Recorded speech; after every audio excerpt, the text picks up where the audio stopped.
But আপনি ও খুব ধনী, ও খুব ভালো আছে এটা দেখে কষ্ট পাবেন না, কারণ আপনি খেয়াল করেন যে আপনার চেয়ে অনেক খারাপ অবস্থানে আছে অনেকে, ওর দিকে তাকালে দেখবেন যে আপনার আর খারাপ লাগতেছে না। শেখ সাদি রাহিমাহুল্লাহ বিখ্যাত কবি, নাম শুনেছেন না?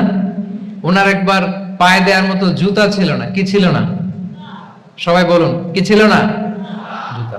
তো উনি একবার রাস্তা দিয়ে হাঁটতেছেন, হঠাৎ দেখেন এক লোকের দুইটা পাই নাই। কি নাই?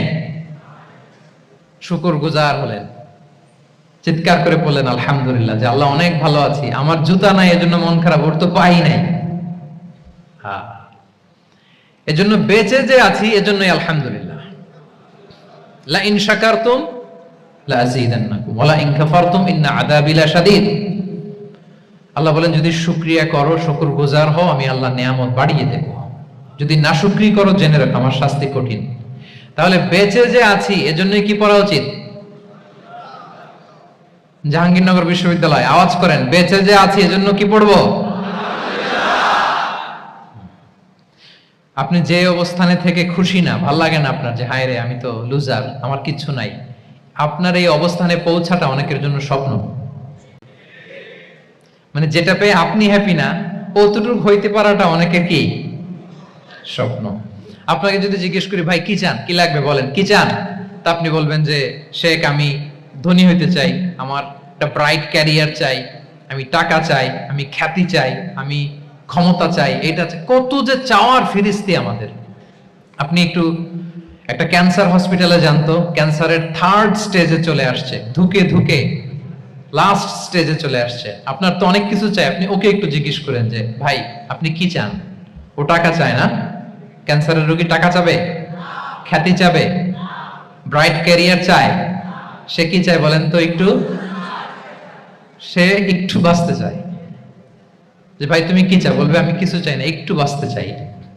বার্ন ইউনিটে যদি কখনো যাওয়ার সুযোগ হয়, দেখবেন যে চিৎকার করে তারা, এত কষ্ট, এই দহনের কারণে এত কষ্ট, তারা চিৎকার করতে থাকে হসপিটালকে কাঁপিয়ে। আপনি ওকে একটু জিজ্ঞেস করবেন ভাই কি চাও? বলেন তোর চাওয়াটা কি? ও শুধু বাঁচতে চায়। কিন্তু ওই বেঁচে থাকা নিয়ে তো আমাদের কোনো ফিলিংসই নাই। আমরা যে বেঁচে আছি এটা যে শুকরগুজার হওয়ার অনেক বড় একটা কারণ, আমরা এরকম করে ভাবিই না। এজন্য সুপ্রিয় সুধী মণ্ডলী, আমরা যে বেঁচে আছি এজন্য আলহামদুলিল্লাহ। শুধু বেঁচে থাকার কারণে আমরা কি পড়বো? তাহলে গ্রেটফুলনেস। আপনি যদি ইসলামিক লাইফস্টাইলে নিজেকে অভ্যস্ত করতে চান, আপনার যেমনি অপটিমিস্টিক হইতে হবে, এট দ্য সেম টাইম আপনাকে কি হইতে হবে? গ্রেটফুল হইতে হবে। 7 নম্বরে তাওয়াক্কুল। Put your trust on Allah, because only He can help you, only He can protect you. And when you put your trust on Allah, you are in a divine shield. আপনি যখন আল্লাহর উপর নিজেকে ন্যস্ত করেন, আপনি একটা ডিভাইন, একটা প্রোটেকশনের ভেতরে থাকেন। বিশ্বাসীরা কি করে? আল্লাহর উপর ভরসা করে। কি করে? কার উপর? তদবিরের উপর, লবিং এর উপর, মামা চাচা? তাহলে আল্লাহর উপর ভরসা হবে। কার উপর? ফাইদা আযামতা ফাতাওয়াক্কাল আলাল্লাহ। আল্লাহর উপর ভরসা করব। এমনকি ঘর থেকে বের হওয়ার সময় রাসূল সাল্লাল্লাহু আলাইহি ওয়াসাল্লাম আমাদেরকে বলেছেন আল্লাহর উপর তাওয়াক্কুল করো। আমরা কি দোয়া পড়ি বলেন তো ঘর থেকে বের হয়ে? বিসমিল্লাহি তাওয়াক্কালতু আলাল্লাহ। এই তাওয়াক্কুল নিয়ে আমাদের অনেক মিসকনসেপশন আছে। আমাদের মধ্যে একটা প্রবণতা আছে, অনেকে বলে যে যা হবে হবে, আল্লাহ ভরসা। বলে যে যা হবে হবে, কি ভরসা?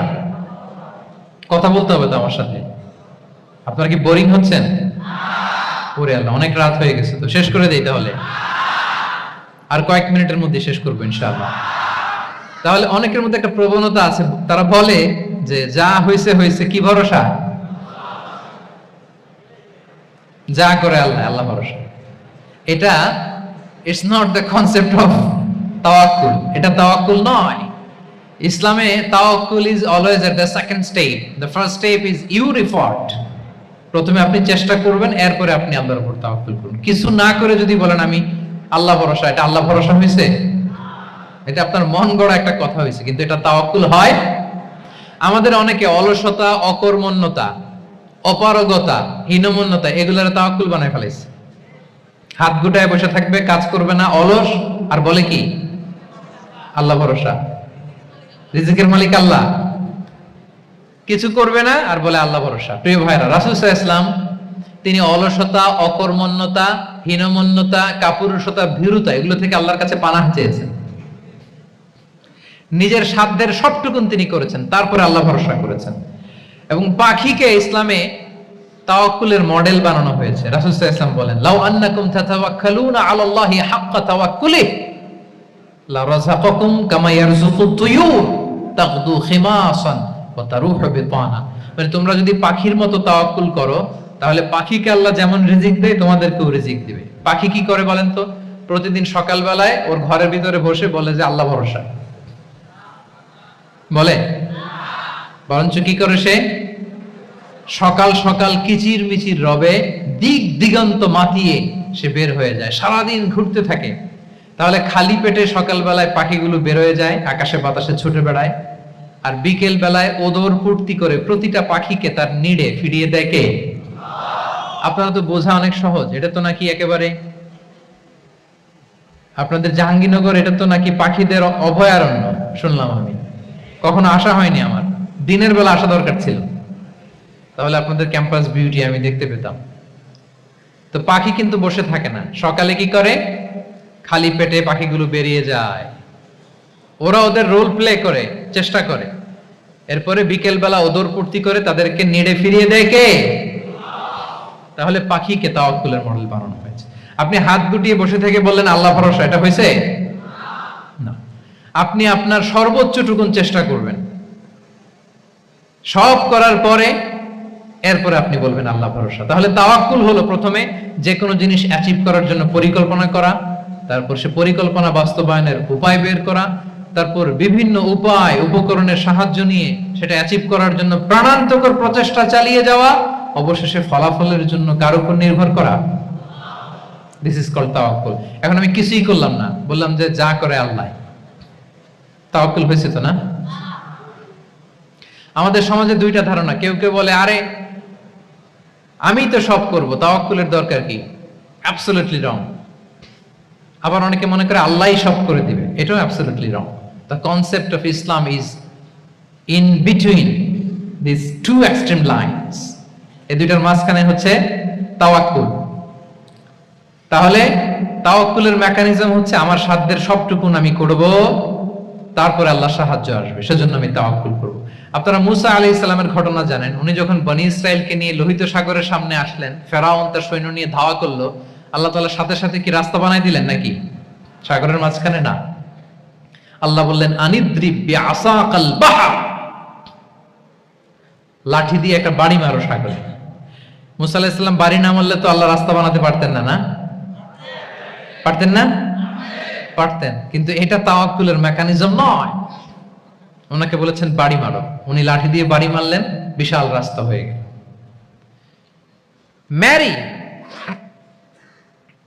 মারিয়াম আলাইহিস সালাম যখন ঈসা আলাইহিস সালামকে ডেলিভারি করলেন, ক্লান্ত শ্রান্ত ক্ষুধার্ত, কি খাবেন? আল্লাহ তাআলা বললেন ওয়াহুজ্জি ইলাইকি বিজিযইন নাখলাতি তুসাকিত আলাইকা রুতাবান জানিয়া। মানে মারিয়াম একটু কষ্ট করে উঁচু হয়ে পাশে একটা খেজুর গাছ আছে, ওটা ডাল ধরে টান দাও, কষ্ট সে পাকা খেজুর পড়বে নিচে, ওটা খাও। উনি টান না দিলে আল্লাহ এমনি অটোমেটিক্যালি পাঠাতে পারতেন না খেজুর? আল্লাহ পাঠাননি। তাহলে এই পৃথিবীর সিস্টেম হচ্ছে আপনাকে কষ্ট করতে হবে, আপনার রোলটা আপনাকে প্লে করতে হবে। ইসলামে তাওয়াক্কুল is always at the second step, the first step is your effort. আপনাকে চেষ্টা করতে হবে, তারপরে আপনি তাওয়াক্কুল করবেন, তাহলে এটা প্রপার তাওয়াক্কুল হবে। তাহলে এখন থেকে হাত গুটিয়ে বসে থেকে আল্লাহ ভরসা বলবেন? বলবেন? আমরা এটা ভুল করে ফেলি, রাসূল সাল্লাল্লাহু আলাইহি ওয়াসাল্লাম, ওনার কাছে আল্লাহর সাহায্য আসতো, জিবরিল আলাইহিস সালাম আসতো, তারপরেও কখনো তিনি নিজের ভাগ্য আল্লাহর হাতে ছেড়ে দিতেন না। আমাদের মতো যা করে আল্লাহ ভরসা বলে কখনো নিজের ভাগ্য আল্লাহর হাতে ছেড়ে দিতেন, বরং নিজের সাধ্যের সবটুকুন দিয়ে তিনি চেষ্টা করতেন, তারপর তিনি ভরসা করতেন কার উপর? আপনি হিজরতের ঘটনাটা দেখেন। আল্লাহ যেদিন বললেন যে আজ রাতেই তুমি আর আবু বকর হিজরত করো, রাসূল সাল্লাল্লাহু আলাইহি ওয়াসাল্লাম ওই দিন দুপুর বেলা আবু বকর রাদিয়াল্লাহু তাআলা আনহুর ঘরে গেলেন।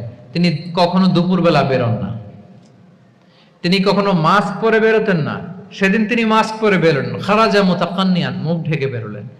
আবু বকর রাদিয়াল্লাহু তাআলা আনহুর ঘরে যেয়ে বলেন, আবু বকর আখরিজ মান ফিল বাইত, ঘরে যারা আছে বের করে দাও, প্রাইভেট আলাপ আছে। আবু বকর রাদিয়াল্লাহু তাআলা আনহু বলেন, ইয়া রাসূলুল্লাহ, আসমা আর আয়েশা একজন তো আপনার পরিবার আর একজন তার বোন, আমরাই তো, বলেন।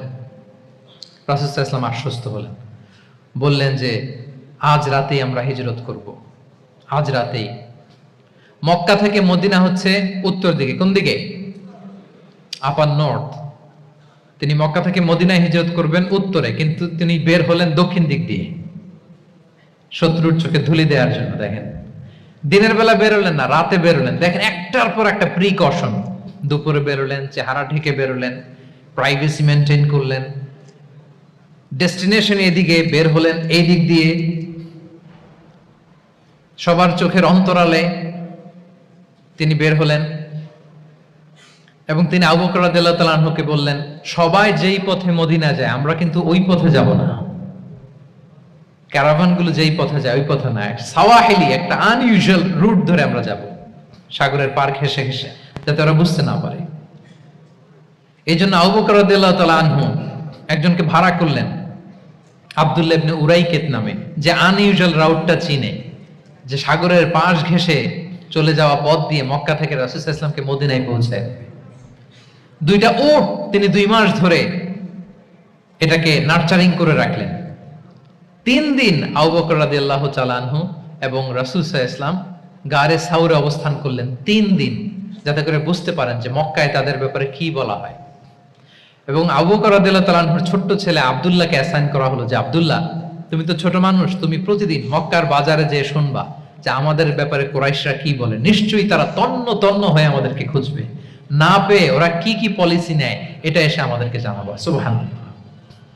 ছোট্ট আব্দুল্লাহ মক্কার বাজারে কে কি বলে শুনে, গোয়েন্দার মতো করে, স্পাইয়ের মতো করে সে তথ্যগুলো নিয়ে, খাবার নিয়ে গারে সাউরে প্রতিদিন ইনফরমেশন পাস করে আসতো, আবার খাবার দিয়ে আসতো। আচ্ছা বলেন তো, এই ছোট্ট আব্দুল্লাহ যেই পথে যায়, মরুভূমির উপরে তার ফুটপ্রিন্ট আছে না? আব্দুল্লাহর ফুটপ্রিন্ট। তো কুরাইশরা তো তন্ন তন্ন হয়ে রাসূল সাল্লাল্লাহু আলাইহি ওয়াসাল্লামকে খুঁজতেছে, ডানে বায়ে সামনে পেছনে সব জায়গায়। তারা যদি আব্দুল্লাহর ছোট্ট পায়ের ছাপ পায় আর সেটাই যদি ফলো করে, তাহলে ডিরেক্টলি তারা কোথায় যেয়ে পৌঁছবে? রাসূল সাল্লাল্লাহু আলাইহি ওয়াসাল্লামের কাছে, গারে সাউরে। আল্লাহ রাসূল সাল্লাল্লাহু আলাইহি ওয়াসাল্লাম কি করলেন? আবু বকর রাদিয়াল্লাহু তাআলা আনহু কি করলেন? আমির ইবনে ফুহায়রা নামে আরেকটা লোককে অ্যাসাইন করলেন, যে 3 দিনের জন্য আব্দুল্লাহ যখন তথ্য নিয়ে খাবার দিয়ে চলে যাবে, আমির ইবনে ফুহায়রা, তোমার কাজ হচ্ছে যেই পথ দিয়ে আব্দুল্লাহ হেঁটেছে এই পথ দিয়ে তুমি আমাদের ছাগলগুলোকে একটু চড়াই দিবা। তাহলে ওখানে ওই বাচ্চার ফুটপ্রিন্ট থাকবে না, ওই ছাগলগুলোর পায়ের ছাপ থাকবে। অনেক লম্বা ঘটনা, এরকম একটার পর একটা প্রিকশন আল্লাহ রাসূল সাল্লাল্লাহু আলাইহি ওয়াসাল্লাম এবং আবু বকর রাদিয়াল্লাহু তাআলা আনহু ওনারা নিয়ে তারপরে হিজরতের পথে রওনা হয়েছেন। এবং যখন রওনা হয়েছেন, রাসূল সাল্লাল্লাহু আলাইহি ওয়াসাল্লাম ডানে বায়ে তাকান না, তিনি কোরআন তেলাওয়াত করছিলেন। হি ওয়াজ রিসাইটিং দ্য কোরআন, কারণ now he is in the state of তাওয়াক্কুল, এখন তিনি তাওয়াক্কুল করতেছেন। তাহলে বলেন তো, তাওয়াক্কুল কি শুরুতে না শেষে? তারপরে কতটা শেষে? আপনার চেষ্টা, আপনার তদবির, আপনার লবিং, আপনার এফর্ট, আপনার সাধ্যের নাগালে থাকা সবকিছু উজাড় করে দেওয়ার পরে আপনি বলবেন তাওয়াক্কালতু। আমরা করি কি? আমরা কি করি? আল্লাহ ভরসা। ভাই কি প্ল্যান আপনার? হুজুর আল্লাহ ভরসা। এবার বলেন, এটা হয়েছে? এটা কি আসলে দ্য প্রপার কনসেপ্ট অফ তাওয়াক্কুল হয়েছে প্রিয় ভাই এবং বোনেরা? হয় নাই। কারণ তাওয়াক্কুল is always at the second step, the first step is your effort. আপনি আপনার সাধ্যের সবটুকু করবেন, তারপর কি করবেন? ক্লিয়ার? সব শেষ। কথা হচ্ছে, আপনি যদি ইসলামিক লাইফস্টাইল মেনটেন করতে চান, আপনাকে উম্মাহ সেন্ট্রিক অ্যাটিটিউডের অধিকারী হতে হবে। উম্মাহ সেন্ট্রিক। আমাদের মুসলিম উম্মাহ একটা দুঃখী উম্মাহ, নেতৃত্বহীন উম্মাহ, বলিষ্ঠ নেতৃত্বের অভাবে এদিক থেকে লাথি মারলে আমরা এদিকে যাই, এদিক থেকে মারলে এদিকে যাই। শুধু একটা স্ট্রং লিডারশিপের অভাব, ঠিক কিনা বলেন? এই যে আমাদের রোহিঙ্গা ভাইয়েরা 10 মিলিয়ন আসছে, ওনারা এখন 1 মিলিয়ন আসছে, 10 লাখ, এখন বোধহয় 2 মিলিয়ন প্লাস হয়ে গেছে বা 3 মিলিয়ন হয়ে গেছে। আমি গত মাসে গিয়েছিলাম রোহিঙ্গা ক্যাম্পে দেখার জন্য তাদের কি অবস্থা। এমন মানবতার জীবনযাপন তারা করতেছে। ধর্মে তারা কোন ধর্মের বলেন তো? আমাদের ভাই, আমাদের বোনেরা, তাদের কোনো সলিউশন নাই। কাশ্মীরের ভাই বোনদের কি অবস্থা দেখেন তো। আর গাজার অবস্থা নাই বা বললাম।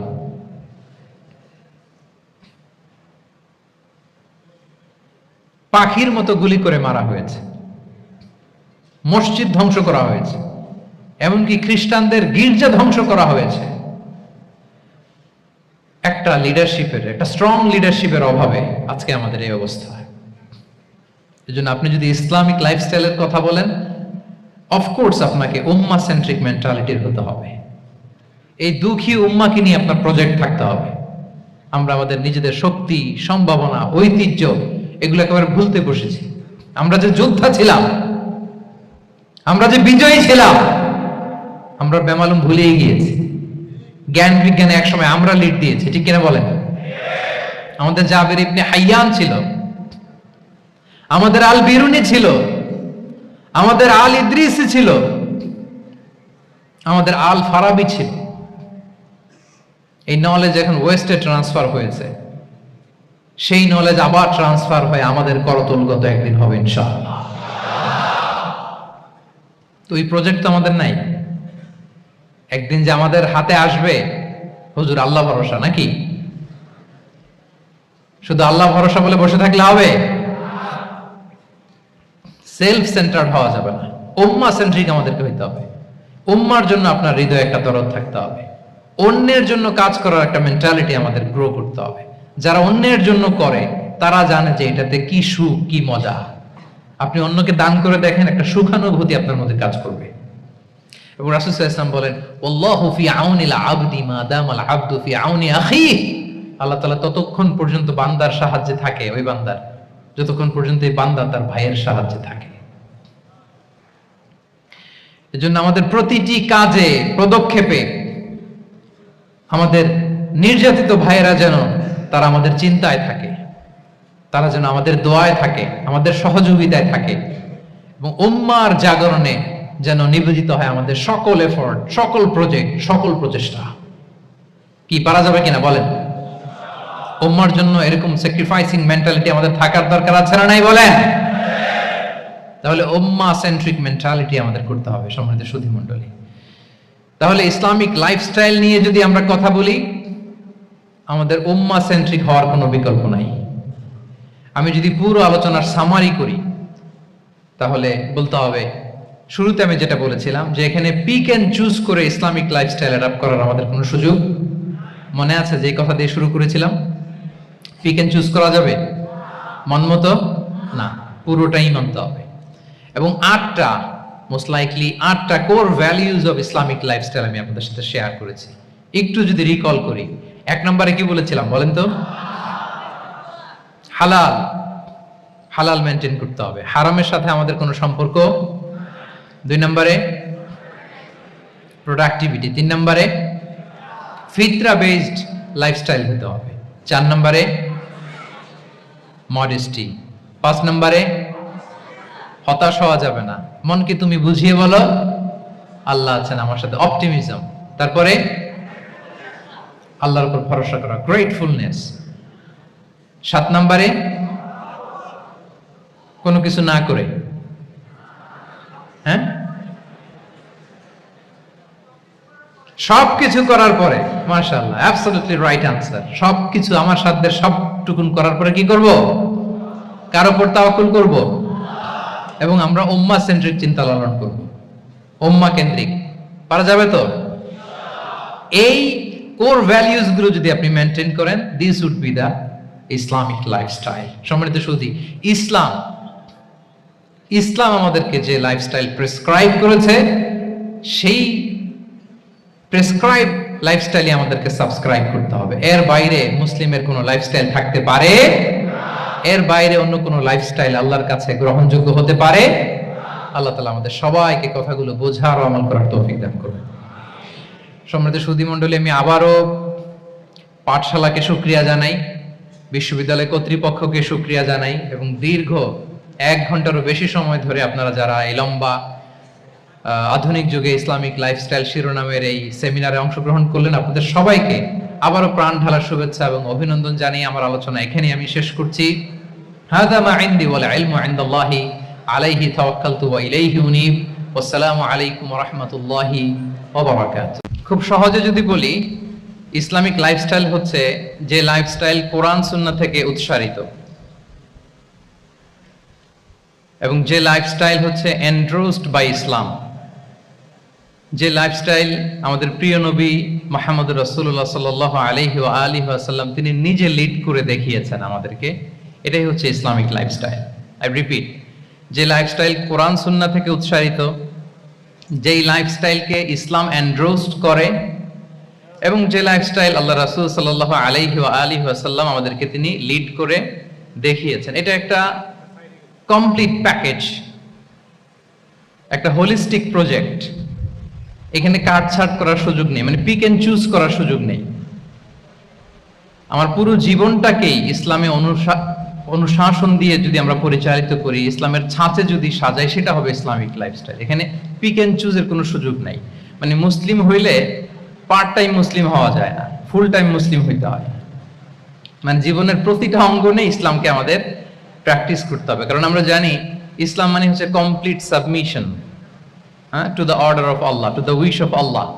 কোনো যদি, কিন্তু, তবে ছাড়া আল্লাহর আদেশের সামনে নিজেকে উজাড় করে দেওয়ার নাম হচ্ছে ইসলাম। আই রিপিট, আমি আবারও বলছি, কোনো যদি, কিন্তু, তবে ছাড়া আল্লাহর অর্ডারের সামনে নিজেকে সঁপে দেওয়ার নাম কি?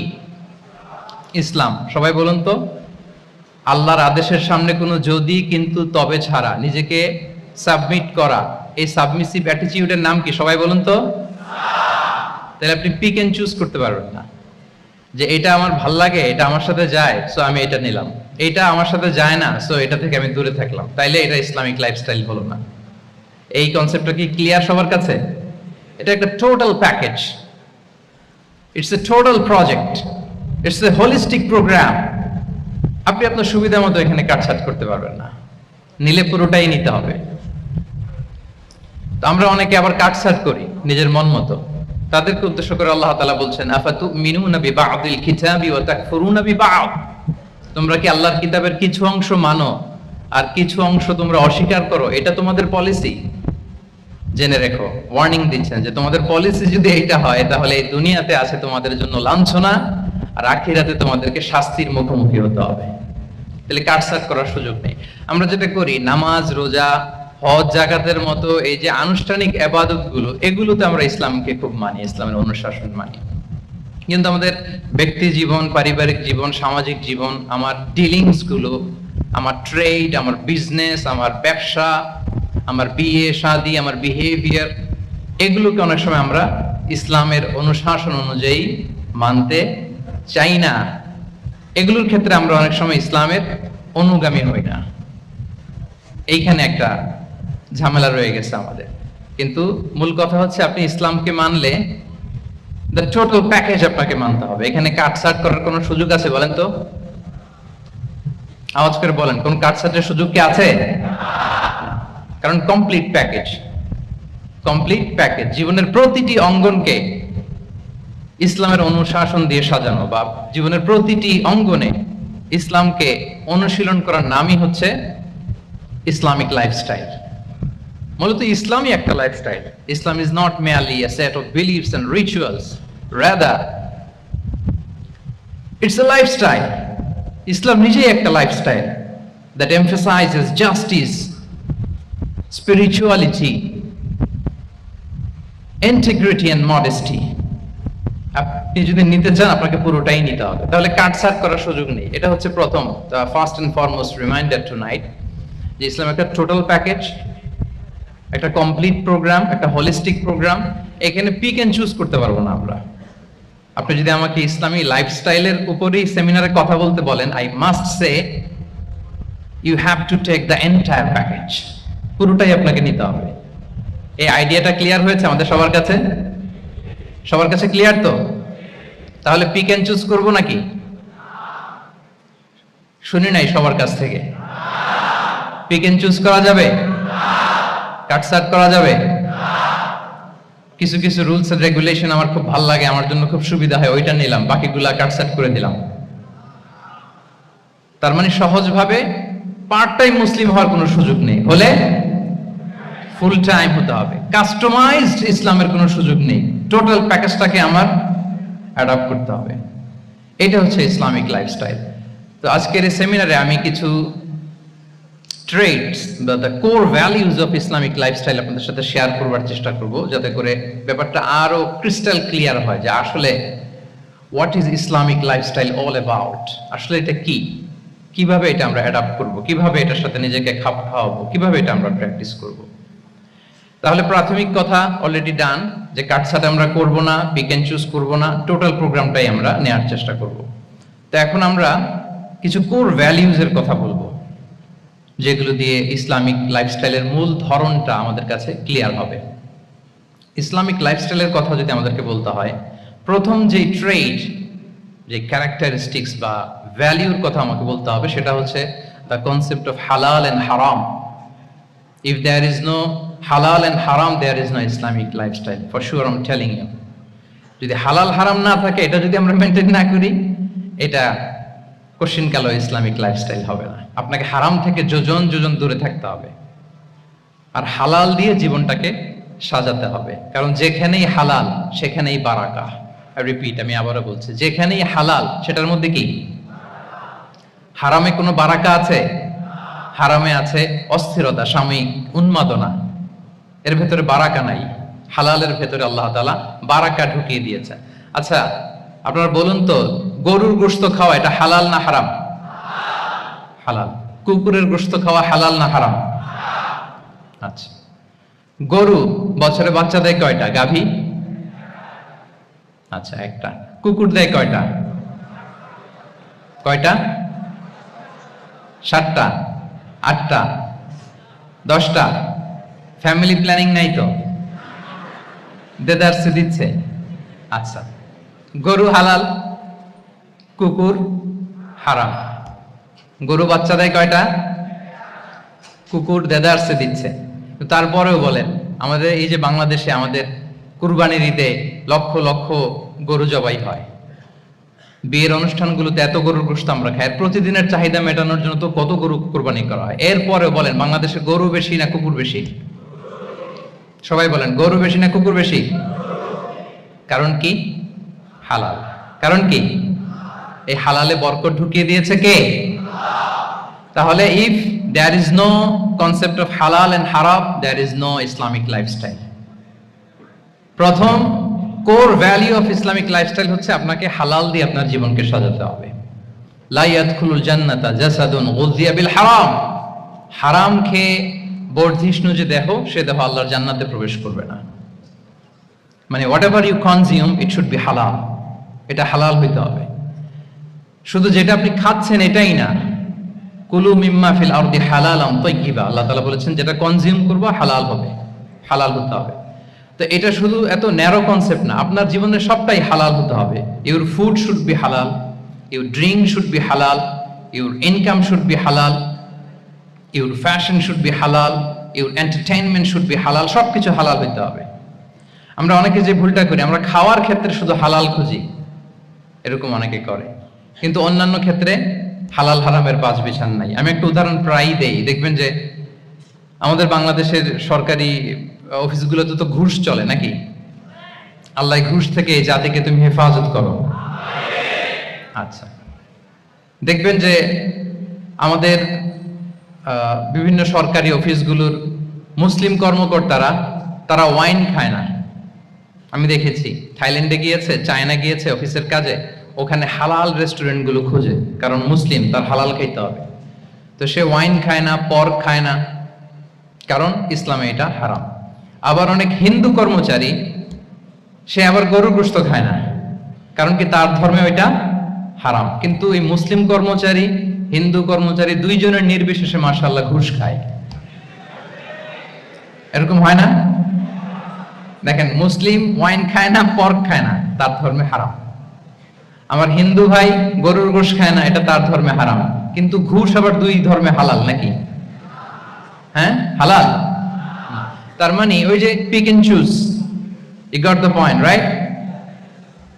পিক এন্ড চুজ করেছে যে আমার ধর্মের এই এই নিয়ম আমি মানবো, কারণ এটা আমার জন্য খুব ফ্লেক্সিবল, এটা খুব ভালো লাগে। কিন্তু যেটা কঠিন হয়ে যাচ্ছে, যেটা তার বিরুদ্ধে দাঁড়াচ্ছে, ওইটা সে মানে না। তাহলে পিক এন্ড চুজ করার কোনো সুযোগ, আমরা আমাদের গোটা জীবনকে হালাল দিয়ে সাজাইতে হবে। তাহলে your lifestyle will be Islamic lifestyle. এই কথাটা কি বুঝতে পেরেছেন?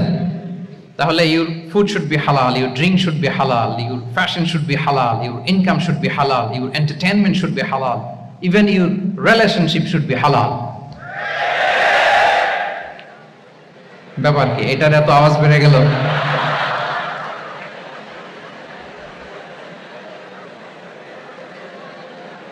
এটা কমন পড়ে গেছে নাকি? আচ্ছা বলেন, হালাল রিলেশনশিপ কোনটা বলেন? এই তো আসল জায়গায় হাত দিছি বোধহয়। আমাদের শিক্ষার্থী বন্ধুদের মধ্যে বিবাহিত আছি আমরা?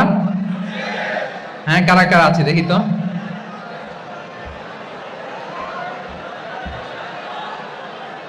দেখি মাশাআল্লাহ মাশাআল্লাহ, ঠিক আছে ঠিক আছে। আমাদের বোনরা উপরে আছেন, মাশাআল্লাহ, অনেকে হাত তুলেছেন, আলহামদুলিল্লাহ। এই তো আমাদের যারা হাত তুলছেন তাদের জন্য একটা তাকবীর দেই আমরা, আল্লাহু আকবার। এই যে আপনারাই বলেছেন, আমার কোনো লিগ্যাল অপিনিয়ন দেওয়ার প্রয়োজন হচ্ছে না, যে হালাল রিলেশনশিপ হচ্ছে বিয়ে। তাহলে বিয়ের বাইরে যদি আমার কোনো রিলেশনশিপ থাকে, হালাল না হারাম? ফতোয়া দিচ্ছে কে? আমি? আপনারাই দিচ্ছেন। বলেন, বিবাহ পরবর্তী কোনো যদি এক্সট্রা ম্যারিটাল রিলেশনশিপ থাকে, এটা ইসলামে হালাল না হারাম? তাইলে pre marriage relationship, after marriage relationship, এটা শরীয়তে হারাম। তো এই হারাম যদি আমি এই হারামের সাথে যদি নিজেকে জুড়ে দেই, তাহলে আমার লাইফস্টাইল এটা ইসলামিক লাইফস্টাইল হতে পারে না। আমরা বিয়ের মতো পবিত্র বন্ধনের মধ্য দিয়ে আমরা আমাদের দাম্পত্য জীবনকে উপভোগ করব। আল্লাহ তৌফিক দান করুক। এই যে অনেকে হাত তুলে ফেলছে, মাশাআল্লাহ, তার মানে সেকেন্ড ইয়ারে আছে, ফার্স্ট ইয়ারে আছে, থার্ড ইয়ারে আছে, আলহামদুলিল্লাহ, হালাল রিলেশনশিপে তারা গিয়েছে, মাশাআল্লাহ। তাহলে হালাল এন্ড হারামের ব্যাপারে যদি আমরা বলি, আমাদের পুরো জীবনের প্রতিটি অঙ্গন আমরা হালাল দিয়ে সাজাবো। কি বলেন? পারা যাবে তো ইনশাআল্লাহ? হারামের সাথে আমাদের কোনো সম্পর্ক আছে? হ্যাঁ, আমরা সবকিছু হালাল দিয়ে সাজাবো তো? হারামকে আমরা না বলে দিব না, নো।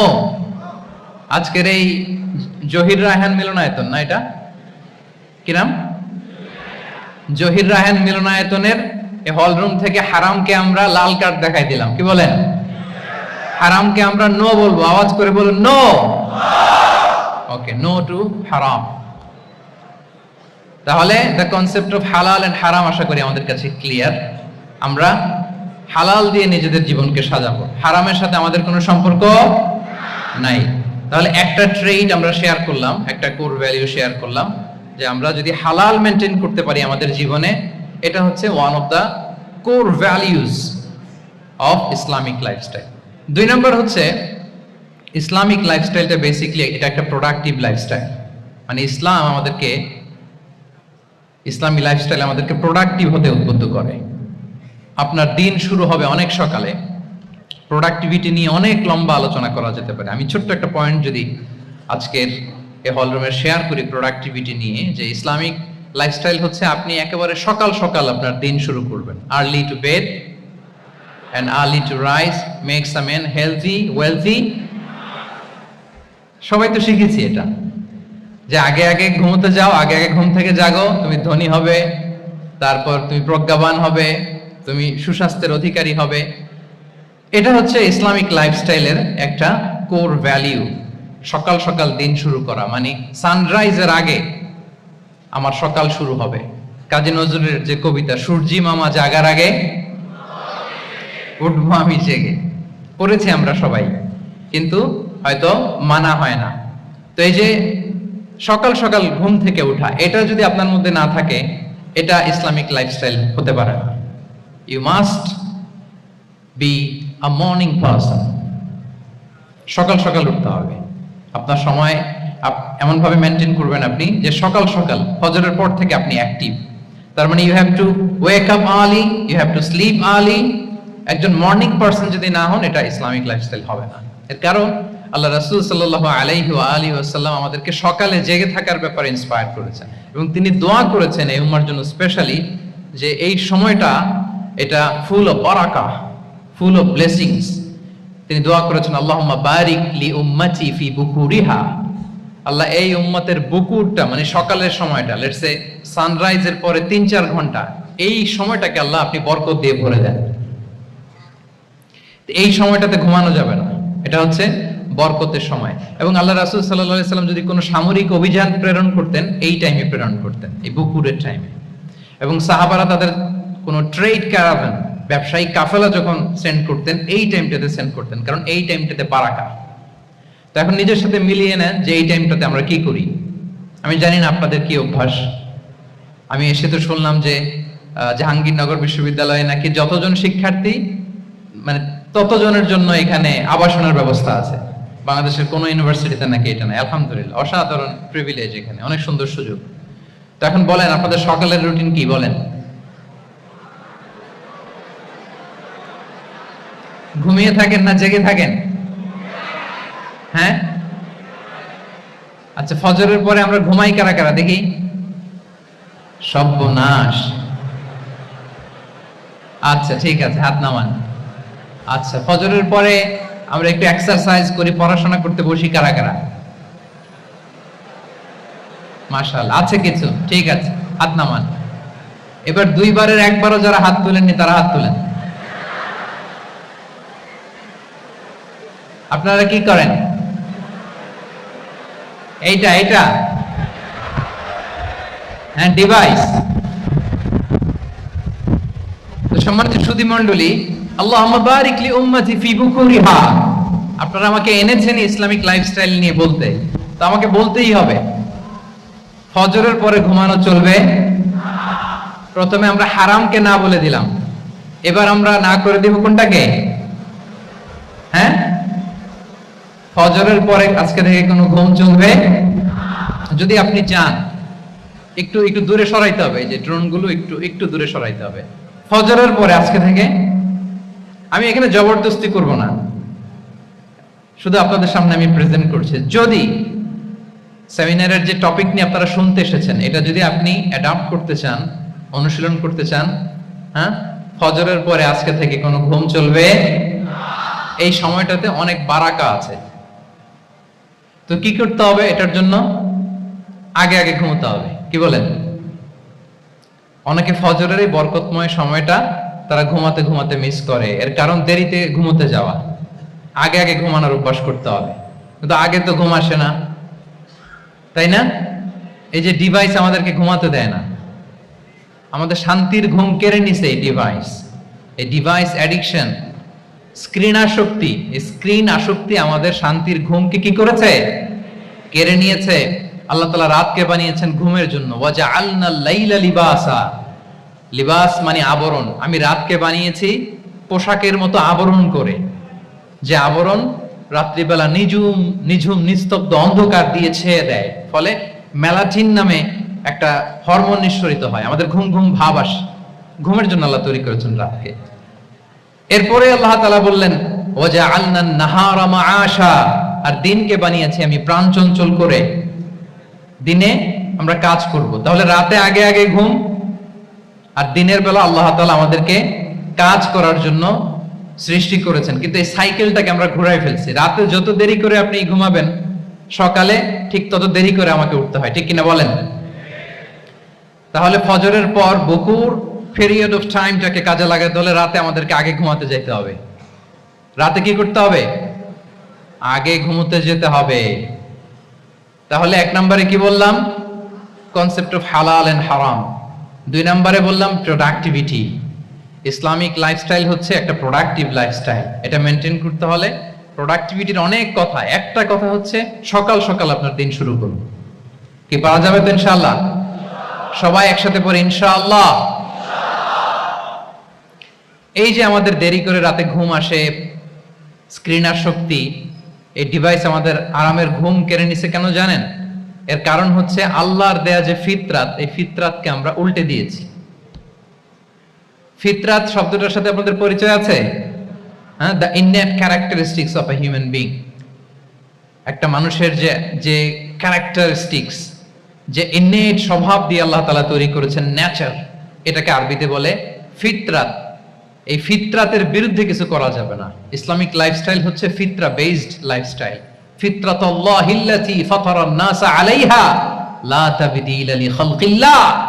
আল্লাহর প্রকৃতির অনুসরণ করো, যে প্রকৃতি দিয়ে তিনি মানুষকে সৃষ্টি করেছেন। আর আল্লাহর সৃষ্টি কাঠামোর মধ্যে কোনো পরিবর্তন, কোনো বিকৃতি নেই। সুবহানাল্লাহ বিহামদি। তা আমরা এই ফিতরাতকে চেঞ্জ করে দেওয়ার কারণে এই ঝামেলা। আমরা সবাই এই ফিতরাতের উপর জন্মেছি। কুল্লু মাউলুদিন ইউলাদু আলাল ফিতরা ফাআবাওয়াহ ইউহাউবিদানি আও ইউনাসসিরানি আও ইউমাজ্জিসানি। প্রতিটি নিউ বর্ন বেবি তারা ফিতরাতের উপর জন্মায়, মানে নবজাতক সন্তান ইসলামের উপর জন্মায়। কিন্তু বাবা মা তাকে হয় ইহুদি বানায়, নাসারা বানায় বা অগ্নি উপাসক বানায়। তাহলে এই যে ফিতরাত, আল্লাহর দেয়া ফিতরাতকে যখন আমরা চেঞ্জ করেছি, আমাদের জীবন থেকে বারাকা উঠে গিয়েছে। ফিতরাতকে যদি আরো সহজ করে আমি আপনাদেরকে বুঝাই, তাহলে ফিতরাত হচ্ছে যা কিছু স্বাভাবিক, যা কিছু কল্যাণকর, যা কিছু ভালো, তাই ফিতরাত। আই রিপিট, সুপ্রিয় শিক্ষার্থী বন্ধুরা, ফিতরাত হচ্ছে যা কিছু স্বাভাবিক, যা কিছু ভালো, যা কিছু কল্যাণকর, তাই কি? তাই ফিতরাত। এই যে এখন আরবি কোন মাস চলছে বলেন তো? রজব। এই রজব মাসের 26 তারিখ দিবাগত রাত্রে আল্লাহ রাসূল সাল্লাল্লাহু আলাইহি ওয়াসাল্লাম ঊর্ধ্ব জগতের একটা ভিজিটে গিয়েছিলেন। আমরা জানি না সবাই? হ্যাঁ, ইসরা মিরাজের কথা আমরা জানি। সো এই মিরাজ রজনীতে আল্লাহ রাসূল সাল্লাল্লাহু আলাইহি ওয়া আলিহি ওয়াসাল্লাম ফিতরাত, মানে what is the essence of ফিতরা, এটা বোঝানোর জন্য এই হাদিসটা আমি শেয়ার করছি। মেরাজে যখন গেলেন, জিবরিল আলাইহিস সালাম ওনাকে দুইটা পেয়ালা দিলেন। তিনি বললেন, উচিতু বি ইনাআইন, আমাকে দুটি পেয়ালা দেয়া হলো। ফি আহাদিহিমা লাবান ওয়া ফিল আখারি খামর, এক পেয়ালায় ছিল দুধ, আরেক পেয়ালায় ছিল মদ। ফা আখাযতুল লাবান ওয়া শারিবতু, যখন দুইটা অপশন দেয়া হলো, দুইটা পেয়ালা, আমি দুধের পেয়ালাটা নিলাম এবং সেটা পান করলাম। তখন জিবরিল আলাইহিস সালাম বললেন, আসাবতাল ফিতরা, মানে you are guided to the fitra, আপনি সঠিকটাই নিয়েছেন, যেটা ফিতরা, যেটা নেওয়া উচিত আপনি ওইটাই নিয়েছেন। তাহলে এখন আরো সহজ হবে, যদি দুইটা পেয়ালা দেয়া হয়, একটা মদের পেয়ালা আর একটা দুধের পেয়ালা, তো আমরা নিব কোনটা বলেন? হ্যাঁ, তাইলেই ফিতরা হবে। তাহলে কি হবে? তাহলে যেটা স্বাভাবিক, যেটা কল্যাণকর, যেটা আমাদের জন্য ভালো, সেটা হচ্ছে ফিতরাত। তাহলে মদের পেয়ালা, দুধের পেয়ালা, কোনটা নিব? সবাই নিব তো নাকি? আমাদের রুচির যে দুর্ভিক্ষ চলতেছে, অনেকে মদের পেয়ালাই নিয়ে নিবে। কি বলেন? আচ্ছা না একদল, তারা কি করে? ওইটা চুজ করে ফেলবে। এবার বলেন, আমরা কোন পেয়ালা নিব, মদের না দুধের? আমাদের ঐতিহ্য, আমাদের রুচি, আমাদের মূল্যবোধকে ধ্বংসের যত আয়োজন দরকার, সব সেটআপ চারদিকে আছে। আল্লাহর ফিতরাতকে ধ্বংস করে দেওয়ার শয়তানি সব আয়োজন আমাদের চারিদিকে। বাট আপনাকে রাইট থিংটা চুজ করতে হবে। তাহলে রাসূল সাল্লাল্লাহু আলাইহি ওয়াসাল্লামকে দুধ দেয়া হলো, মদ দেয়া হলো, তিনি নিলেন দুধের পেয়ালা। তাহলে এটা হচ্ছে ফিতরাত। এটা কি? ফিতরাত। এভাবে সবকিছু চেঞ্জ করে দেয়া হয়েছে। সবকিছু, আমাদের লাইফস্টাইল চেঞ্জ করে দেয়া হয়েছে, আমাদের ফুড হ্যাবিট চেঞ্জ করে দেয়া হয়েছে, আমাদের খাদ্যাভ্যাসের মধ্যে পরিবর্তন। দেখবেন যে এখন আমরা যা খাই, আগে কিন্তু এটা খাইতাম না। এখন আমরা প্রসেসড ফুড খাই, হ্যাঁ, ফাস্ট ফুড খাই, জেনেটিক্যালি মডিফাইড যে ফুডগুলো আমরা খাই, এরপরে ল্যাব মিট, কত যে ভয়ঙ্কর। আপনারা জেনে থাকবার কথা যে ল্যাবে তৈরি মাংস দেখেছেন নাকি আপনারা? প্রাকৃতিক মাংসের কোনো ছিটে ফোটা নেই, কিন্তু এটা গরুর মাংস হয়ে গেছে, ওইটা মানুষ খাচ্ছে। মানে আমাদের লাইফস্টাইলও করাপ্টেড, আমাদের ফুড হ্যাবিটও করাপ্টেড, আমাদের স্লিপিং সাইকেলটা করাপ্টেড, সবকিছু করাপ্ট করে দেওয়া হচ্ছে। এবং এটার প্রভাব পড়েছে আমাদের শিশুদের মধ্যেও। দেখবেন যে শিশুরা সবজি খেতে চায় না। আমার তো 2 মেয়ে আছে, আমি তো দেখি বাসায়, বা অনেকের কমপ্লেন গুলো আমরা শুনি। আমাদের এখনকার বাচ্চাদেরকে ভেজিটেবলস দিলে খায় না, মাছ দিলে খায় না, অর্গানিক ভালো ভালো খাবার দিলে শাকসবজি খায় না। কি খাবে জানেন? সসেস খায়, সসেস, হটডগ খায়। হ্যাঁ, ওই যে আপনি অর্ডার দিয়ে বার্গার এনে দিবেন, পিৎজা এনে দিবেন, ওইটা খাবে। তারপর ইনস্ট্যান্ট নুডলস খাবে, স্যুপ খাবে, ফ্রোজেন যত মিল আছে এগুলো খাবে, টিনজাত খাবার যেগুলো দীর্ঘদিন সংরক্ষণ করে রাখা হয়। তো বলেন, আজ থেকে 30 বছর আগে আমাদের বড়রা কিংবা আমাদের শিশুরা আমরা কেউ কি এই খাবার খেয়েছি? বলেন তো, আওয়াজ করেন, খেয়েছি কেউ? Entire system.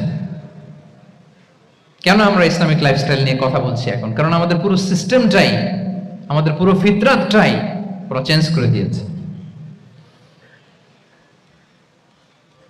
তারপর ডিভাইস ছাড়া বাচ্চারা খেতে চায় না, কার্টুন দেখে দেখে খাওয়াতে হয় ওদের, কি বলেন? আচ্ছা বলেন তো, আজ থেকে 30 বছর পেছনে ব্যাক টু দ্য হিস্ট্রিতে যদি আমরা যাই, 70-এর দশকে, 80-র দশকে বাংলাদেশের কোন একটা গ্রামের কথা, একটা পল্লীর কথা আপনি একটু চিন্তা করেন তো।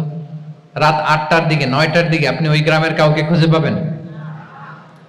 70-এর দশকে, 80-র দশকে একটা গ্রামের, একটা গ্রামীণ একটা পরিবেশের কথা যদি চিন্তা করেন, রাত 8টায় সবার কি অবস্থা বলেন তো? আপনি তো ঘুম খুঁজে পান না, আপনার তো ইনসমনিয়া। আমাদের এখন ট্যাবলেট খাওয়া লাগে না ঘুমের জন্য? আমাদের তো ইনসমনিয়া হয়ে গেছে এখন। কিন্তু আজ থেকে বেশি দূরে না, 30 বছর আগের একটা গ্রামীণ পরিবেশের রাত 8টার পরিবেশ হচ্ছে সবাই ঘুম। আমরা তার 2 বা 3 ঘন্টা পরে ডিনার করব, কিন্তু ওনাদের মাগরিবের আগে বা পরে ডিনার করে ফেলছে, এশার নামাজ পড়েই কি 1-2 জন না, পুরো গ্রাম জামাতে ঘুম। পুরো গ্রাম জামাতের সাথে ঘুম। তো যে লোকটা 8টার দিকে ঘুমালো, উঠবে কখন বলেন?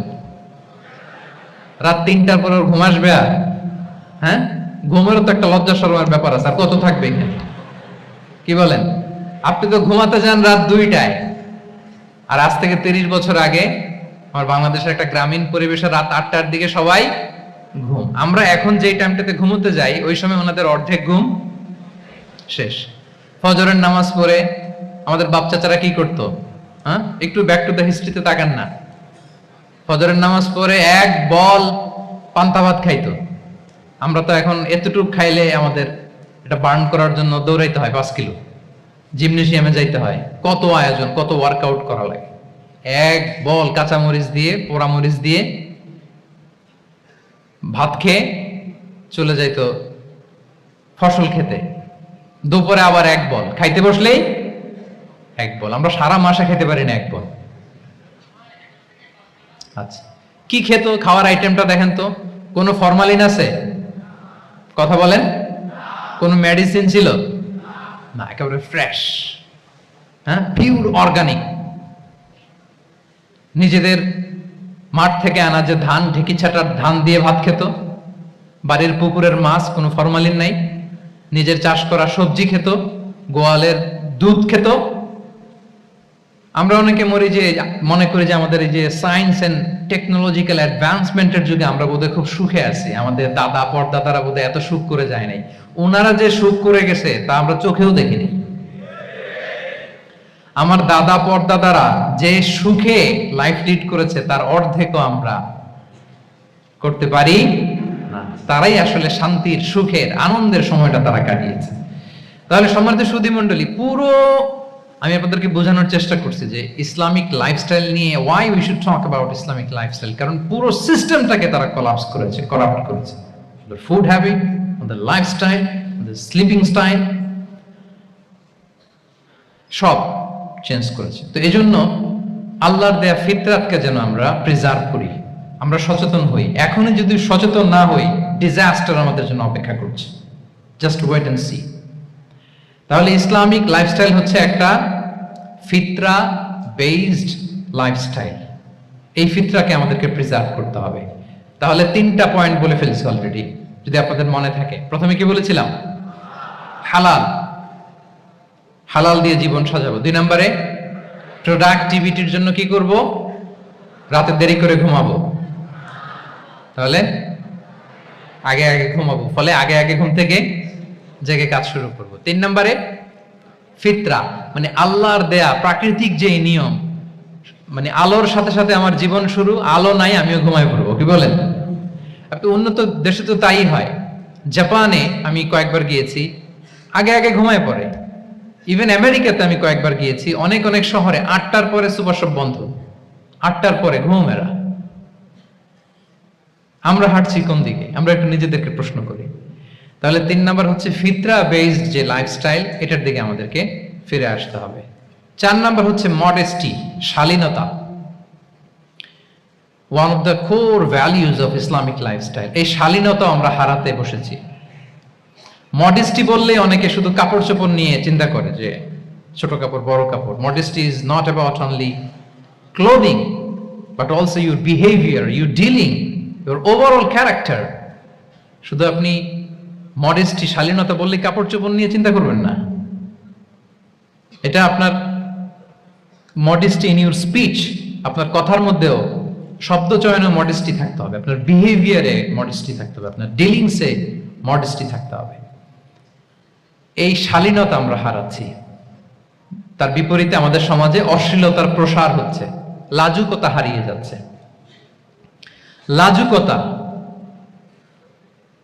লজ্জা শরম থাকা, এটা যে কত বড় নেয়ামা।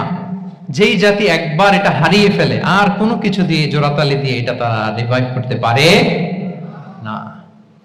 এই যে ওয়েস্ট তো এখন যা যা আমাদেরকে শিখাইছে, যেটাকে আমরা স্ট্যান্ডার্ড মনে করি, আবার তারা ফিরতেছে। এই যে ডিভাইসের কথা বলছি না, আপনি অস্ট্রেলিয়ার খোঁজ খবর নেন, যারা খোঁজ নিয়েছেন তারা জানেন আন্ডার 16 কোনো বাচ্চা সোশ্যাল মিডিয়া ইউজ করতে পারে না অস্ট্রেলিয়াতে। 1 মাস অ্যাপ্লাই করে, কান্ট্রি ওয়াইড অ্যাপ্লাই করে দেখায় ফেলছে। Facebook, including Facebook, WhatsApp, Twitter, TikTok, 10টা অ্যাপস যেগুলো বাচ্চাদের মধ্যে এডিকশন নিয়ে আসে, এগুলো সব বন্ধ। জানেন এই নিউজটা? জানেন? মানে ফিরতেছে, উল্টা ফিরতেছে। এই যে শালীনতার কথা আমরা বলি, এটা হারাচ্ছে। রাসূল সাল্লাল্লাহু আলাইহি ওয়াসাল্লাম বলেন, যার শালীনতা নাই, ইযা লাম তাস্তাহি ফাসনা মা শি'তা, যখন তোমার লজ্জা শরম থাকবে না, যা মনে চায় তাই করো। শিশু মুহাম্মদ চলে গেল সেই বনু সাআদে। ছোট্ট মুহাম্মদ কাঁদে না, কাঁদে না কখনো। ক্ষুধা লাগলেও কাঁদে না, ব্যথা পেলেও কাঁদে না। কিন্তু ছোট্ট মুহাম্মদের প্রাইভেটসের জায়গা থেকে কাপড়টা যখন সরে যেত, শিশু মুহাম্মদ কেঁদে দিত। সুবহানাল্লাহ, শালীনতা। ইযা লাম তাস্তাহি ফাসনা মা শি'তা।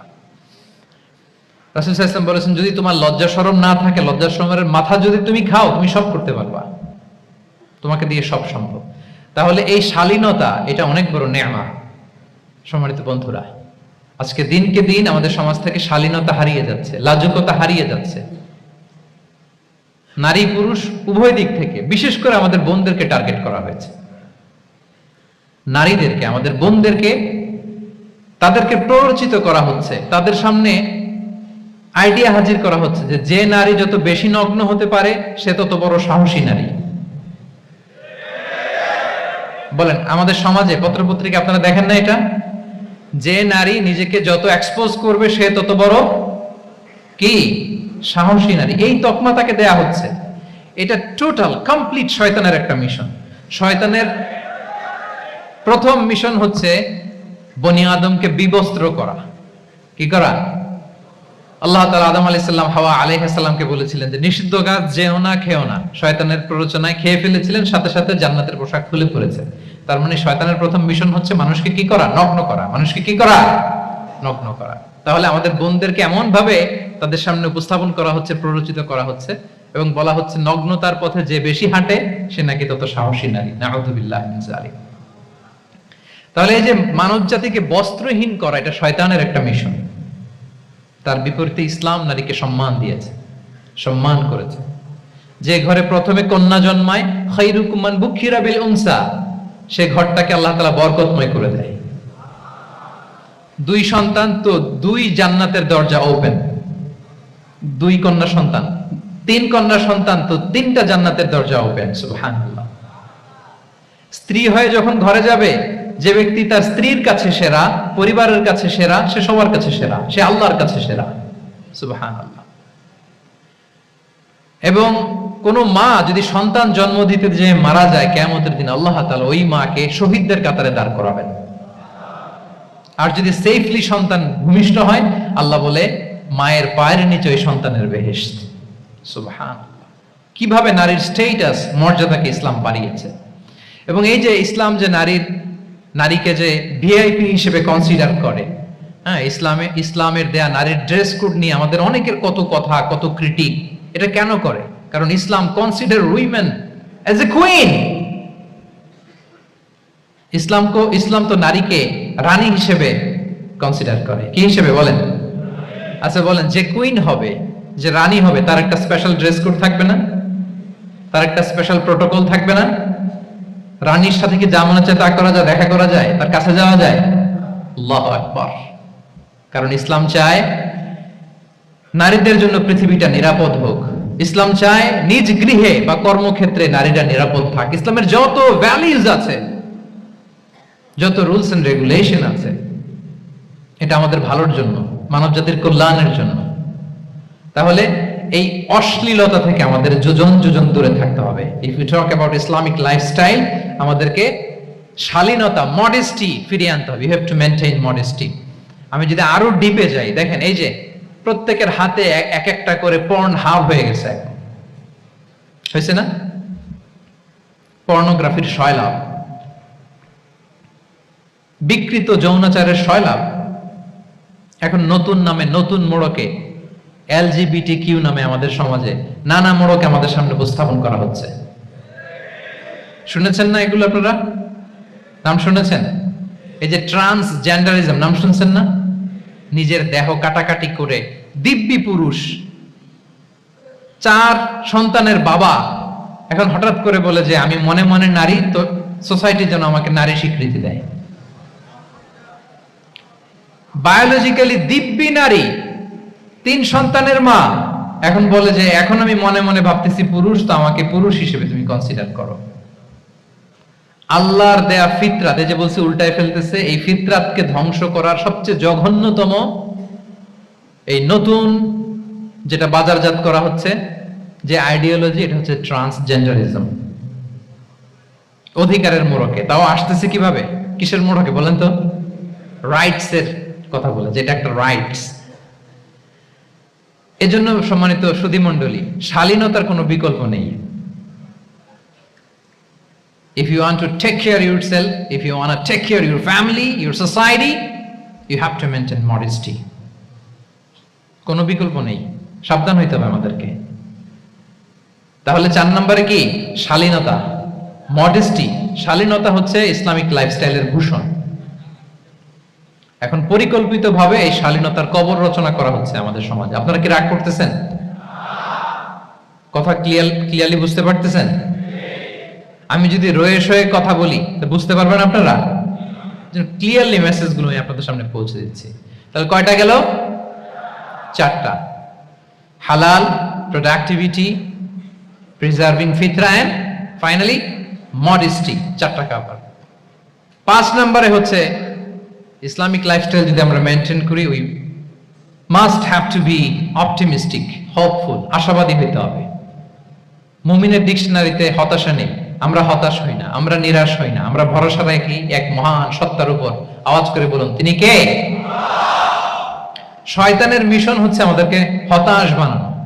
আমি স্টেজে ওঠার আগে সম্মানিত স্যার বলতেছিলেন যে আপনি একটু আশাবাদী করবেন আমাদের নারী শিক্ষার্থীদের ব্যাপারে, আমাদের ছেলে শিক্ষার্থীদের কয়েকটা ইস্যু স্যার বললেন যে কিছু ফ্রাস্ট্রেশন তাদের মধ্যে কাজ করে। আজকে আপনাদের ডিকশনারি থেকে ফ্রাস্ট্রেশনকে একেবারে অমিট করে দিয়ে যাব।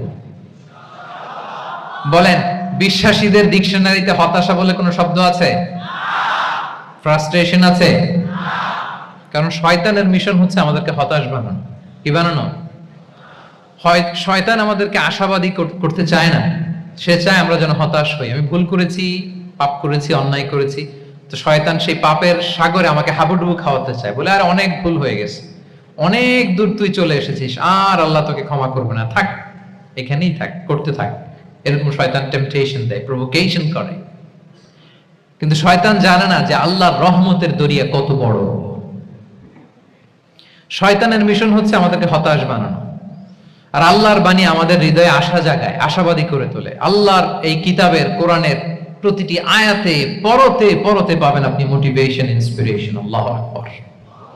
লা তাহজান ইন্নাল্লাহা মা'ানা। মনকে তুমি বুঝিয়ে বলো আল্লাহ আছেন আমার সাথে। জাহাঙ্গীরনগর বিশ্ববিদ্যালয়ের আমার সুপ্রিয় শিক্ষার্থী বন্ধুরা, এই বাক্যটি নিজের জীবনের জন্য, নিজের জীবনের সাথে সেট করে নেন। মনকে তুমি বুঝিয়ে বলো আল্লাহ আছেন আমার সাথে। বিপদে আপদে, আমাদের লাইফে আপস এন্ড ডাউনস থাকে, সব মুহূর্তে আমরা এই কথাটা খেয়াল করব যে কেউ যদি আমাকে হেল্প করার জন্য নাও থাকে, এক মহান সত্তা আছে, তিনি কে? আল্লাহ রাসূল সাল্লাল্লাহু আলাইহি ওয়াসাল্লাম আবু বকর রাদিয়াল্লাহু তাআলা আনহু গারে সাউরে হিজরতের রাতে লুকিয়ে আছেন, কুরাইশরা খুঁজতেছে, আবু বকর রাদিয়াল্লাহু তাআলা আনহু তটস্থ, না জানি ধরা পড়ে যায়। তিনি বলছেন কুরাইশরা আমাদের এত পাশ দিয়ে যাচ্ছে, একটু মাথা নিচু করলে দেখে ফেলবে আমাদের। রাসূল সাল্লাল্লাহু আলাইহি ওয়াসাল্লাম বলেন যে ভয় পেও না। আবু বকর, তুমি কি ভেবেছো আমরা এখানে গুহাতে দুইজন? না না, এই গুহায় আমরা দুজন নই, আমাদের সাথে একজন মহান সত্তা আছে, তিনি কে? আমরা তিনজন এখানে। লা তাহজান ইন্নাল্লাহা মা'ানা, ভয় পেও না, হতাশ হয়ো না, নিশ্চয় আল্লাহ আমাদের সাথে আছেন। আল্লাহ তাআলা সরাসরি কথাটাকে কোরআনে কোট করেছেন যে লা তাহজান ইন্নাল্লাহা মা'ানা। তাহলে সুপ্রিয় বন্ধুরা, এই বাক্যটা আমাদের খেয়াল রাখতে হবে, যাদের মধ্যে ফ্রাস্ট্রেশন কাজ করে, যে মনকে তুমি বুঝিয়ে বলো কে আছেন আমার সাথে? আল্লাহ আছেন আমার সাথে। এরকম কোরআনের পরতে পরতে অনেক আয়াত পাবেন। লা তাইয়াসু মির রাউহিল্লাহ ইন্নাহু লা ইয়াইয়াসু মির রাউহিল্লাহি ইল্লাল কওমুল কাফিরুন। আল্লাহর রহম থেকে নিরাশ হয়ো না। কাফিররা ছাড়া কেউ আল্লাহর রহম থেকে নিরাশ হয়। আমি আপনি আমাদের জীবনে কত ভুল করেছি, কত অন্যায় করেছি, কতটাই বা পাপ করেছি। মনে রাখবেন, আমাদের পাপ যত বড় হোক, আল্লাহর রহমতের দরিয়া তার চাইতেও বড়। ইন্না মা'আল উসরি ইউসরা ফাইন্না মা'আল উসরি ইউসরা, and verily with every hardship there is an ease. প্রত্যেক কষ্টের পরেই থাকে স্বস্তি। এই বাক্যগুলো কি আপনাকে মোটিভেশন দেয় না? এই কথাগুলো কি আপনাকে চাঙ্গা করে না? আপনার জীবনে ইন্সপিরেশন হয়ে আসে না এই কথাগুলো? ওয়ালা তাহিনু ওয়ালা তাহজানু ওয়া আনতুমুল আ'লাউনা ইন কুনতুম মুমিনিন। চিন্তা করো না, হতাশ হয়ো না, তোমাদেরই বিজয় হবে যদি তোমরা মুমিন হও। আল্লাহু আকবার। তাহলে আপস এন্ড ডাউনস থাকবে, এবং মুমিন জীবনে তো হতাশা থাকবেই না। কারণ আমার জীবনে যদি কোনো কষ্টের ঘটনা ঘটে, এটার জন্য আমি রিওয়ার্ড পাবো।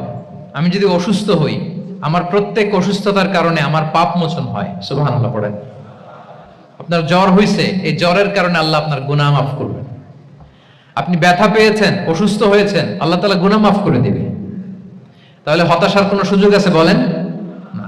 মুমিন জীবনে হতাশার কোনো সুযোগ নেই। রাসূল সাল্লাল্লাহু আলাইহি ওয়াসাল্লাম বলেন, মা ইউসিবুল মুসলিমা মিন নাসাব ওয়ালা ওয়াসাব ওয়ালা হাম্মিন ওয়ালা হুজনিন ওয়ালা আযান ওয়ালা গাম্মিন হাত্তা শাওকাতি ইউশাকুহা ইল্লা কাফারাল্লাহু বিহা মিন খাতায়া। মুমিন জীবনে যত ব্যথা, কষ্ট, দুঃখ, এমনকি ফল পাড়তে যে গাছের কাটার খোঁচা যদি খান, রাসূল সাল্লাল্লাহু আলাইহি ওয়াসাল্লাম বলেন ওই খোঁচার ব্যথার কারণে আল্লাহ তোমার গুনাহ মাফ করে দেয়। কেউ অসুস্থ হয়ে রাসূল সাল্লাল্লাহু আলাইহি ওয়াসাল্লামের কাছে আসলে রাসূল সাল্লাল্লাহু আলাইহি ওয়াসাল্লাম কি বলতেন জানেন? কেউ জানেন? লা বাস আলাইক তুহুরুন ইনশাআল্লাহ। তিনি বলতেন, আরে don't worry about it, it will cleanse up your scenes. ভয় পেও না, আরে এই অসুস্থতা, এটার কারণে আল্লাহ তোমার গুনাহ মাফ করে দিবে। সুবহানাল্লাহ। তাহলে অসুস্থ ব্যক্তি আর উজ্জীবিত হতো না? রাসূল সাল্লাল্লাহু আলাইহি ওয়াসাল্লাম অসুস্থ ব্যক্তিকে দেখলেই মাথায় হাত বুলিয়ে দিতেন, দোয়া করতেন, আল্লাহুম্মা রাব্বান নাস আযহিবিল বাস ইশফি আনতা শাফি, দোয়া করে দিতেন। আর বলতেন, আরে ভয় পেও না, এই অসুস্থতা তোমার গুনাহ মাফ করে দিচ্ছে। তাহলে অসুস্থতার মধ্যেও তারা উজ্জীবিত হতো। আমরা মানুষকে আশাবাদী করব, ভয় দেখাবো না। অসুস্থ মানুষকে ভিজিট করতে গেলে আপনারা কি করেন? ভয় দেখান নাকি? না, আশাবাদী করবেন, বলবেন যে আরে কি অসুস্থতা, আপনার দেখে দেখে অনেক সুস্থ লাগতেছে, বলতে পারবেন না? কিন্তু আমরা কি করি? কেউ অসুস্থ হইলে ওই অসুস্থতায় সবচেয়ে কষ্ট পেয়ে যে মারা গেছে তার হিস্ট্রি বলা শুরু করি। এরকম করে না অনেকে? ধরেন যে একজন ক্যান্সারের পেশেন্টকে দেখতে গেছেন, এইবার যে আপনার কোন খালা ক্যান্সারে কিভাবে ধুকিয়ে ধুকিয়ে মরছিল, ওই হিস্ট্রি আপনি বয়ান দিতে শুরু করছেন। বেচারা বাঁচবে? যা একটু সুস্থ ছিল ওইটাও তো অসুস্থ বানাই দিচ্ছেন। কি বলেন? তাহলে ইসলাম আমাদেরকে আশাবাদী করে। প্রিয় ভাই এবং বোনেরা, কি করে? আশাবাদী করে। আমরা যদি আমাদের কোনো প্রিয়জনকে হারাই, আমরা আশাবাদী হয়েই হারাই, কারণ তাকে আমি চিরকালের জন্য হারাচ্ছি না। আপনি আপনার আব্বাকে হারাচ্ছেন তো কি হয়েছে? বাপ হারায় তো কাঁদবে নাস্তিক, কি বলেন? নাস্তিকদের তো মরার পরে নাকি আর কিছু নাই। হ্যাঁ, দেখবেন আপনাদের সামনে সামনে অনেক কিছু বলে যে কিছু নাই, যা দেখি না বিশ্বাস করি না। একা একা যখন মৃত্যুর পরে কি হবে চিন্তা করে ওর দম বন্ধ হয়ে আসে। ইসলাম মানুষকে আশাবাদী করে। দেখেন আমরা কত দূর দেখি, কত দূর ভাবি।